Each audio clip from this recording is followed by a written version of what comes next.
Hello, folks. The old deplorable basket case here.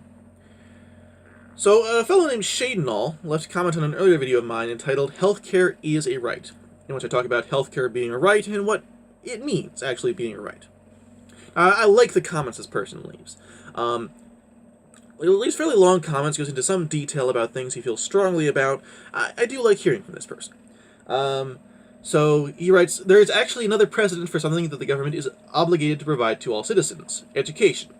Public schools are free, so everyone could attend one. Just like socialists argue healthcare should be something that everyone can just go to the doctor for and get the treatment they need for free without even thinking about money." Okay, I just like to say that the first thing that I really feel I need to say to that is that not thinking about money is a very different thing from not paying for it. Big difference. Because whether the politicians are using your taxes to fund healthcare, or you're directly paying the doctor for it, you are paying for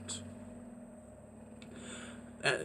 As an example, in Norway. Now, there are certain people who really like to talk about the Scandinavian countries, and they're so socialist, and there's free healthcare and free education. Okay, the taxes on the middle class in Norway, not the upper class, not the rich people, the middle class, 60% of their income. 60% of the income of people in the middle class is being taken by the government.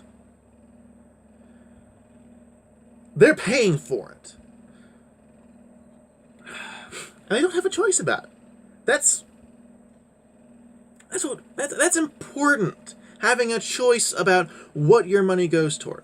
That's a very important thing in life. Also, here's this thing. Personal responsibility. I want to be responsible for me.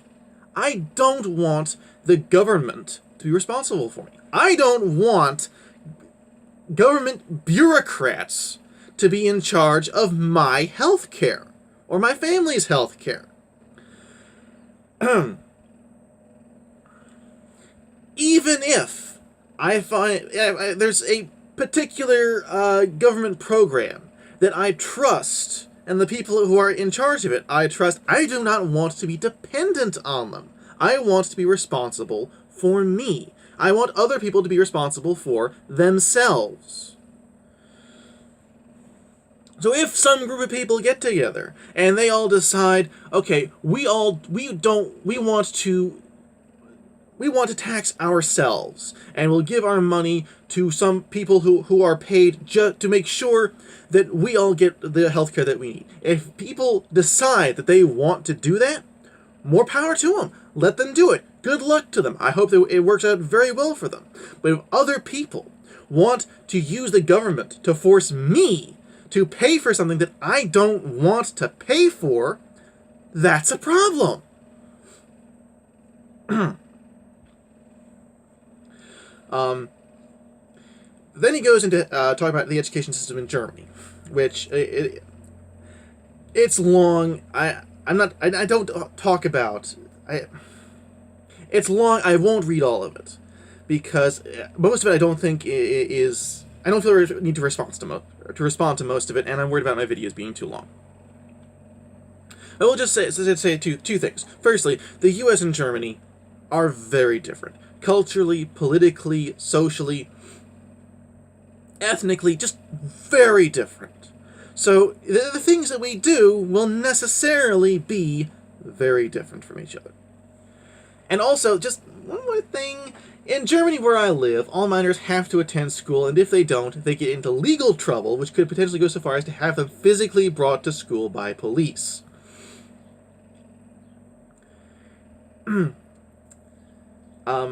If the police will use physical force to compel you to do a particular thing, it's not a right. Also, I'm sorry, one more thing. In Germany, we also give people the right to choose to get a higher education. You give people the right. Okay, in the US, people have the right. People have the right to get any education that they want if they are able to get it. And I just go back to when I talk about a right in the original video. You're missing the point of that. If you have the option, if the legal option to get something, it's a right. If you need someone else to help to give you this thing, if you need someone to give you this thing, if you need someone to give you a public forum in which to talk, then you don't. That's not right. That's not free speech. I'm sorry, a digression. Anyway, about healthcare. Everybody always says the president's main job is to keep the citizens safe. But why does this always only include external threats like invasion or even crime? Because the main job of the federal government, not just the president, the entire federal government's main job is dealing with foreign affairs. It's very clearly, very specifically laid out in the Constitution, the U.S. Constitution. The main job of the federal government is foreign affairs. Secondary job of the federal government is regulating affairs between the states. Everything else is supposed to be done by the state governments, or local governments, or the people themselves. Now, the federal government has somewhat expanded since 1784. 1787? I forget. Anyway, when the Constitution was passed. Also, anyway, never mind. Leaving aside acts of terror, 0 Americans were killed by outside forces on American soil in the last 70 years, and 12,253 people are murdered per year.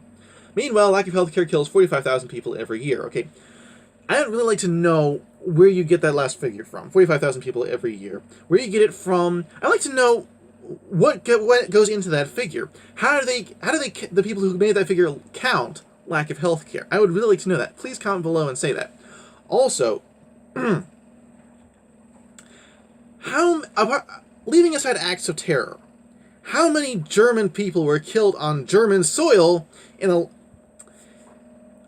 by outside forces?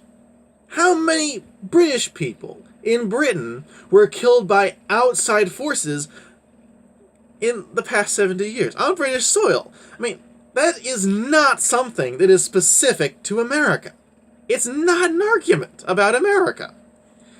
Also, the number of people murdered, 12,253, that's a very exact number, not rounded to the nearest 10. Based on the figures that I am aware of, it seems very lowballed, not very correct. I think the president and the government as a whole should be able to make sure nobody dies from treatable diseases. Okay, great. In the real world, how would they do that? Because there are all these brilliant ideas that are not based in the real world. And if you try to put into effect in the real world ideas that are not based in the real world, all you're going to do is hurt people.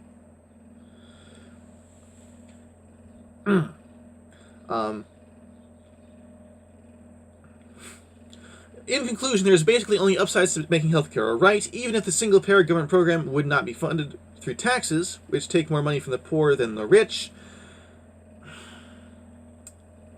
Whole other discussion. Poor and middle-class people would still save a lot of money, as the price gouging of medical companies would be bypassed. Okay, if it's not being funded through taxes, how would a government fund it? That's how governments get money, by taxes. Then going hugely into debt, which doesn't work.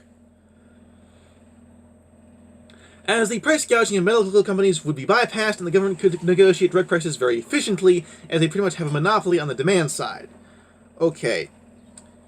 Government monopolies on anything is not a good thing. Also, when you talk about government having a monopoly, who would be making decisions?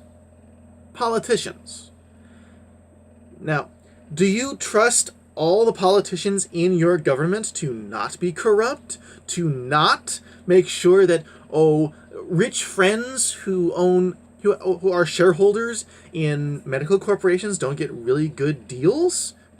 Are you really going to trust your entire government on that? Because talking about many thousands of people. If any one of them, if one of them is incompetent, if one of them is corrupt, if one of them is biased, you're looking at really horrible things happening.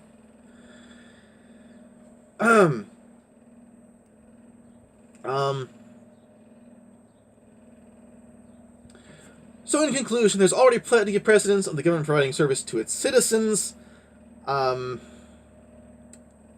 Which government? I was talking about the U.S. government.